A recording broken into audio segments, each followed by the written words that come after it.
Et dans l'épisode d'aujourd'hui, entre autres choses, vous verrez des robots maîtriser des mouvements qui auparavant n'appartenaient qu'à nous, les êtres humains. Pendant que les machines commencent à transformer l'agilité en une véritable compétition, entrant dans des arènes pour s'affronter les unes contre les autres. Nous parlerons aussi d'humanoïdes, aidant à créer la prochaine génération de robots, et de la diffusion de l'intelligence artificielle physique dans les véhicules électriques. Pendant ce temps, des robots impriment des structures 3D en béton au fond de l'océan.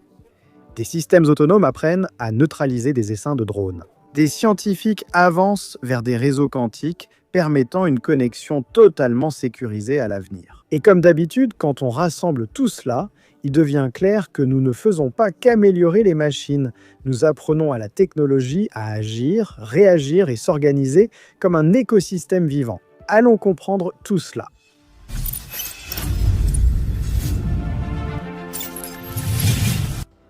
Bonjour impressionnés et impressionnés, je suis Carlos Alves et vous êtes sur Réalité Impressionnante. Et il y a une technologie qui fonctionne déjà dans plus de 180 pays et que beaucoup de Brésiliens utilisent déjà. C'est Nomad. Et je vais être direct, d'accord? Elle vous empêche de perdre de l'argent. Nomad convertit votre argent dans la devise locale où que vous soyez, au Brésil ou à l'étranger. Ouvrez un compte en 5 minutes, recevez votre carte virtuelle puis physique. Vous voyagez, achetez en ligne ou souscrivez à des services étrangers sans frais cachés ni mauvaise surprise. Restez vigilants, d'accord? Nomad a lancé sa carte eSIM qui est internationale et que vous activez seulement à votre arrivée à destination. Elle fonctionne sur Android et iOS et vous donne accès à Internet dans plus de 30 pays. Et ceux qui sont nomades niveau PS de 1 à 4 reçoivent un Go gratuit. Au niveau 5, l'Internet est illimité pendant 15 jours. Nomad propose 20 $ de cashback aux nouveaux clients qui ouvrent un compte immédiatement avec le code RI20 lors de leur première opération de change. Ne tarde pas, mon cher. Ouvre ton compte via le lien ici, dans la description ou dans le commentaire épinglé, où il y a même un code QR sur ton écran. Profite dès maintenant de ton cashback et arrête de dépenser beaucoup plus que nécessaire. Et bien sûr, tu soutiens aussi Réalité Impressionnante pour continuer à t'apporter les technologies de pointe que tu aimes toujours voir ici. Tu m'aides, je t'aide, d'accord? Ces dernières années, les robots humanoïdes ont été présentés au public à travers la danse, les acrobaties et les arts martiaux. C'est un spectacle, mais aussi une démonstration d'humanité et de contrôle corporel avancé. Maintenant, lors de la célébration du Nouvel An chinois, une démonstration a attiré encore plus l'attention. Des ingénieurs ont placé une épée dans les mains d'un robot humanoïde. Le robot, surnommé par les médias chinois Ling Huxiong, en référence à un célèbre épéiste fictif de la littérature chinoise. Il enchaîne coups, estocades et mouvements acrobatiques inspirés des arts martiaux traditionnels. L'objectif n'est pas de créer une machine de combat, du moins c'est l'information officielle, mais de démontrer jusqu'où sont arrivés le contrôle de l'équilibre, la coordination et la précision motrice. Dans la robotique moderne, la plateforme utilisée est le RoboChair L7, un humanoïde présenté en juillet 2025 avec le soutien de l'Université de Tsinghua. Le modèle possède 55 degrés de liberté, permettant des mouvements indépendants et complexes dans différentes parties du corps. Rien que les bras disposent de 7 degrés de liberté, tandis que les mains possèdent de multiples points d'articulation pour la manipulation physique. Ce niveau de mobilité permet au robot d'effectuer des rotations rapides, des sauts et des changements brusques de posture sans perdre l'équilibre. Ce qui, il y a quelques années, était l'un des plus grands défis de la robotique humanoïde. L'utilisation d'épées et de mouvements chorégraphiés met en valeur des capacités avancées. Chaque geste exige une interaction entre la perception visuelle, la planification d'un mouvement et le contrôle dynamique en temps réel. En d'autres termes, il ne s'agit pas d'une arme, mais du corps qui apprend à se mouvoir de façon de plus en plus semblable à la nôtre. La RoboChair avait déjà montré de nombreux exemples d'une épée avec une épée, un robot. La vidéo récente renforce une tendance très claire. La robotique quitte les environnements contrôlés des laboratoires et progresse vers des démonstrations de compétences physiques de plus en plus naturelles. La scène d'un robot brandissant une épée paraît être un coup marketing, mais elle symbolise bien plus. Nous voyons des machines exécuter des commandes et maîtriser des mouvements requérant timing, équilibre et coordination quasi humains. Une avancée majeure vers le rapprochement entre technologie et comportement physique réel. Et tandis que le monde s'émerveille devant un robot brandissant une épée, des ingénieurs sont déjà en train de transformer ce type de compétences en un véritable sport. Engenia a transformé un simple coup de marketing viral en quelque chose de bien plus sérieux. Une véritable arène où des robots humanoïdes vont se battre, tomber, se relever, se donner des coups les uns aux autres et évoluer sous les yeux du monde entier. Lors d'un événement à Shenzhen, l'entreprise a officiellement présenté la URKL League, une ligue internationale de combat entre robots bipèdes qui promet d'accélérer le développement de la robotique, de la même manière que la Formule 1 a stimulé l'industrie automobile. Et, pour montrer l'ampleur de l'ambition, le championnat aura une ceinture en or évaluée à environ 1,4 million de dollars. La proposition va au-delà du simple spectacle. La Ligue rassemblera 16 équipes d'universités, d'entreprises et de centres de recherche, réparties en groupes, puis en éliminatoires jusqu'à la désignation du champion. Contrairement à BattleBots, le but ne sera pas de détruire les adversaires par des modifications agressives. L'objectif principal concerne le logiciel, l'équilibre et l'intelligence du mouvement. Les règles sont claires, chaque match se dispute en 2 manches gagnantes sur 3. 5 minutes de combat réel, avec échange de coups à chaque round. Si le robot tombe, il a 10 secondes pour se relever tout seul. Échouer signifie dépendre de réinitialisation manuelle limitée. Et si la limite est dépassée, c'est un chaos technique. Changer les batteries pendant le round, ça, c'est interdit. Autrement dit, ce n'est pas seulement un combat, c'est un test extrême de contrôle corporel, d'efficacité énergétique et d'endurance physique. La vedette principale de l'événement est l'humanoïde T8 100, équipé d'un couple maximal de 450 Nm, ainsi que de batteries modulaires et de systèmes de refroidissement actifs. Chaque chute, impact et récupération sur le ring fonctionnent comme une véritable expérience pour développer les robots, qui à l'avenir travailleront dans des usines, des magasins et des environnements humains imprévisibles. Il existe déjà des ligues similaires aux États-Unis, mais elles misent sur le contrôle à distance et la réalité virtuelle. Un peu dans le style de ce film Real Steel d'ailleurs, je dois vous apporter une vidéo à ce sujet avec toutes les infos bientôt. Donc, si vous n'êtes pas encore abonné, profitez-en pour vérifier si la cloche est bien activée. Revenons à la RKL, la ligue chinoise vise plutôt l'autonomie et la prise de décision locale. Le robot doit réagir tout seul, maintenir sa stabilité et gérer l'énergie comme un athlète mécanique complet. Le timing de la compétition n'est pas une coïncidence, avec le T800 déjà en prévente pour environ 25 000 $ et des livraisons prévues dès cette année.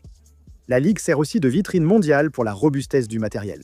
Au fond, ce qui se passe ici est curieux. Le ring est devenu un laboratoire, la compétition est devenue une méthode de recherche. Et chaque chute peut représenter un pas de plus vers des robots capables de survivre et de travailler, bien sûr, dans des environnements réels. Voir des machines se battre et s'équilibrer est impressionnant, n'est-ce pas ? Mais il se passe déjà en coulisses quelque chose d'encore plus symbolique dans la robotique. Le moment où les robots cessent d'être seulement des concurrents et commencent à travailler à la création de la prochaine génération d'autres robots comme eux. Univray Robotics change clairement de phase. Après avoir attiré l'attention avec des démonstrations extrêmes, comme des tests à 47 degrés C, l'entreprise se concentre désormais sur un objectif plus stratégique, faire de ces robots humanoïdes de véritables travailleurs sur la plateforme. Dans une vidéo récente, le robot Humanoid Eye assemble des pièces dans l'usine de l'entreprise. Ce n'est plus une chorégraphie marketing ou un simple test de résistance, mais une tentative claire de prouver que le robot génère une vraie valeur économique. Derrière ce changement se trouve un nouveau modèle d'IA embarqué, appelé Unifo LMX1. C'est une version améliorée du système qu'Unitree utilisait pour collecter et entraîner les données. L'idée est puissante, utiliser des robots pour construire d'autres robots, créant ainsi un cycle fermé où chaque tâche exécutée devient un nouvel apprentissage. Ce processus est alimenté par un concept d'humain dans la boucle. Des opérateurs humains guident un certain mouvement par téléopération, permettant à l'IA d'apprendre des gestes concrets et efficaces directement dans le réel, pas seulement en simulation. Jusqu'à présent, le Géant était connu comme un acteur technologique. Il apparaissait lors d'événements, dansait, se battait ou participait à des démonstrations soigneusement contrôlées. L'entrée en environnement industriel marque un changement symbolique et pratique, quitter la scène pour la production.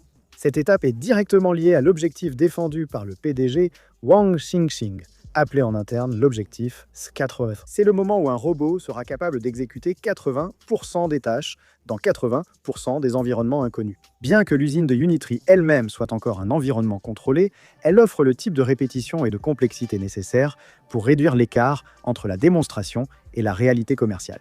Il y a aussi un facteur économique évident, avec plus de 5500 unités du G1 expédiées rien qu'en 2025 et une introduction en bourse prévue pour la mi-2026. L'entreprise doit convaincre ses investisseurs que ces robots ne sont pas seulement impressionnants, mais aussi rentables. C'est pourquoi faire travailler des robots humanoïdes en interne est aussi une façon de prouver le retour sur investissement avant l'ouverture du capital. La grande question reste la même que celle qui plane sur l'industrie humanoïde. Ces compétences acquises à l'intérieur des usines peuvent-elles être généralisées aux environnements réels des clients qui en ont besoin? Si la réponse est oui, Unitree ne sera pas seulement en train de créer des usines de robots, elle sera en train d'apprendre aux machines à évoluer dans le lieu même où elles naissent. Et pour cela, ils utilisent ce qu'on appelle l'intelligence physique, et celle-ci n'est pas seulement réservée aux robots humanoïdes. Elle commence déjà à se répandre dans des machines qui font déjà partie de notre quotidien, y compris les véhicules qui, pour l'instant, ne sont pas seulement des voitures électriques, mais qui cessent d'être de simples machines alimentées par des batteries pour devenir des systèmes intelligents capables d'interpréter leur propre comportement en temps réel. Et la nouvelle avancée, que j'ai déjà mentionnée il y a peu de temps ici, montre que la prochaine étape de la conduite autonome ne dépendra peut-être pas seulement de capteurs plus sophistiqués, mais plutôt de quelque chose de plus profond, comprendre la physique du véhicule pendant qu'il est en mouvement. Des chercheurs menés par le professeur Kang Yoon Nam ont conçu un système alliant modèle physique, classique et intelligence artificielle pour estimer en temps réel les états critiques d'un véhicule. Surtout ceux qui ne peuvent pas être mesurés directement par les capteurs. L'un des principaux défis concerne ce qu'on appelle l'angle de dérapage latéral. Il indique quand la voiture glisse dans les virages ou sur sol peu adhérent. Détecter ce moment tôt est essentiel car tout retard dans la réponse peut compromettre le freinage, la stabilité et le contrôle. C'est encore plus critique lorsque la personne qui conduit la voiture est seule. Le problème, c'est que le comportement des pneus change tout le temps. La température, la vitesse, l'usure et le type d'asphalte modifient complètement la dynamique du véhicule, rendant ainsi les modèles classiques insuffisants pour les situations réelles. L'équipe a conçu une architecture hybride, renforçant les modèles traditionnels par l'apprentissage basé sur les données au lieu d'abandonner la physique. Le système adapte les calculs en temps réel, prenant en compte les variations des pneus et de l'environnement, bien plus rapidement que...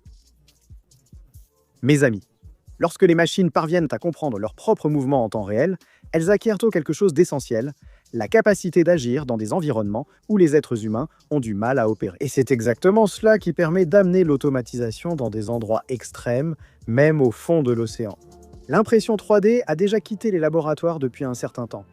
Mais maintenant, elle commence à franchir une frontière qui, il n'y a pas si longtemps, semblait impossible, le fond de la mer. Des chercheurs de l'université Cornell développent un système capable d'imprimer des structures en béton directement sous l'eau, en utilisant un robot industriel d'environ 2700 kg. L'objectif est simple en théorie, mais extrêmement complexe à réaliser.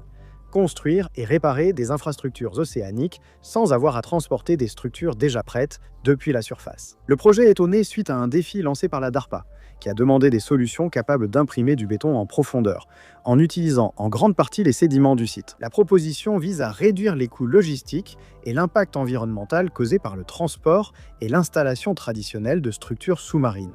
Contrairement aux méthodes classiques, qui requièrent de construire les pièces à terre avant de les installer en mer. L'équipe travaille selon la logique opposée, amener la construction sur place en causant le moins de perturbations possible à l'écosystème marin. Imprimer du béton sous l'eau ne consiste pas seulement à envoyer un robot au fond de la mer, le principal défi reste le matériau. L'eau a tendance à laver le ciment avant qu'il ne durcisse, compromettant ainsi totalement la structure. Pour résoudre ce problème, les chercheurs ont conçu un mélange équilibrant résistance, stabilité et capacité de pompage, évitant que le béton ne se désagrège lors de l'impression. Un autre point critique est la viabilité. Des sédiments fins peuvent transformer l'eau en un environnement pratiquement opaque en quelques secondes. C'est pourquoi l'équipe a intégré des capteurs avancés et des systèmes autonomes capables de guider le bras robotique, même sans contact visuel direct. Construire des infrastructures dans des environnements hostiles est un grand progrès. Et la robotique ainsi que l'autonomie évoluent aussi. Un autre domaine où l'erreur et le temps de réaction font toute la différence. Là-haut dans le ciel, les machines apprennent désormais non seulement à construire, mais aussi à défendre. L'armée des États-Unis vient de faire une démonstration du Coyote Block 3 développé par Raytheon, montrant qu'il était effectivement possible de neutraliser des essaims entiers en utilisant une seule arme électromagnétique. Tout cela sans explosion, sans impact direct et surtout sans gaspiller des intercepteurs coûteux. Les essaims de drones sont une menace car ils peuvent saturer les défenses traditionnelles. Chaque intercepteur lancé coûte des centaines de milliers de dollars, alors que les drones attaquants ne coûtent souvent qu'une fraction de ce prix. Le résultat est une guerre économiquement déséquilibrée. Le Coyote Block Tree a justement été développé pour inverser cette équation, contrairement aux versions précédentes qui utilisaient l'un des missiles jetables Coyote, avec des limites et des marques partagées. C'est tout. L'Ultemorado Moon possède des caractéristiques telles que des gestantes, des provinces, des obstacles, Nightwish, une manifestation beaucoup plus facile, les premiers rats de cafeur, et la forme, une attaque invisible sans impact direct, sans éclat, juste une impulsion qui transforme le froid. La zone du poisson Protecto dioxyde Chavignard, exploitée par un réseau, réduit drastiquement le coût opérationnel et permet ainsi de multiples opérations avec moins d'équipement. Environ 10 drones ont attaqué simultanément lors des tests, venant de diverses directions.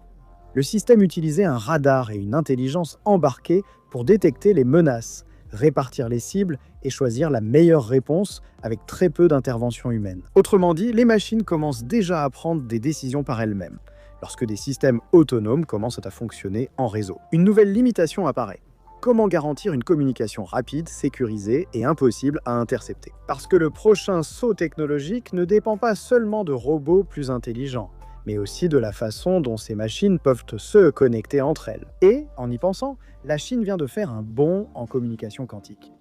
Des scientifiques de l'université de Pékin ont choisi de relever un défi aussi crucial que la puissance de traitement. Comment faire en sorte que ces machines communiquent entre elles de manière sûre et efficace?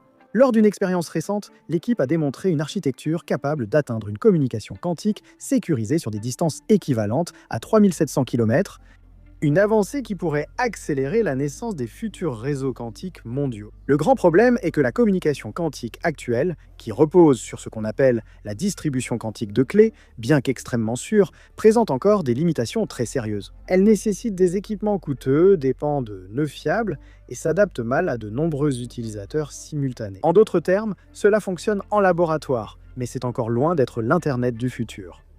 Pour surmonter cela, les chercheurs chinois ont créé une solution élégante. Du côté du serveur, ils ont utilisé un peigne optique ultra stable, un système qui génère des lignes laser synchronisées avec une précision extrême, servant d'horloge centrale pour tout le réseau. Côté client, 20 puces émettrices quantiques indépendantes codent des informations dans des impulsions lumineuses envoyées par fibre optique classique. Chaque paire de puces a réussi à communiquer sur une certaine distance, et en additionnant tous les canaux, la capacité totale a atteint l'équivalent de 3700 km de communication sécurisée. Les résultats ont suscité l'intérêt mondial. Un taux de réussite proche de 97,5%, une grande stabilité, et surtout, une production basée sur des wafers industriels, ce qui ouvre la voie à une fabrication à grande échelle. Malgré tout cela, le point le plus important est peut-être ailleurs. Tout cela fonctionne en utilisant des câbles à fibre optique déjà existants, c'est-à-dire sans avoir besoin d'une toute nouvelle infrastructure. L'impact de cela va bien au-delà des laboratoires. Des réseaux quantiques pratiques permettraient des communications quasi inviolables entre villes, systèmes financiers et infrastructures critiques. C'est un pas vers un monde où la sécurité numérique ne dépend plus seulement des algorithmes, mais de la physique elle-même, de l'univers, du mouvement. J'ai besoin d'un robot avec une épée jusqu'au réseau quantique capable de connecter des machines. À l'échelle mondiale, tout pointe dans la même direction. La technologie cesse d'être seulement un outil. Elle commence à fonctionner comme un système vivant qui apprend, construit et s'adapte de façon autonome, presque toute seule. Peut-être que la question clé aujourd'hui est: quand les machines évolueront ensemble, quelle sera la prochaine étape pour l'humanité dans ce nouveau contexte? Alors, si tu as aimé cet épisode, laisse ton avis ici en bas, mets un like et vérifie ton abonnement. Merci de m'avoir accompagné, on se retrouve dans le prochain. Cliquez sur une des 2 suggestions à l'écran. Merci, d'accord, à bientôt, salut.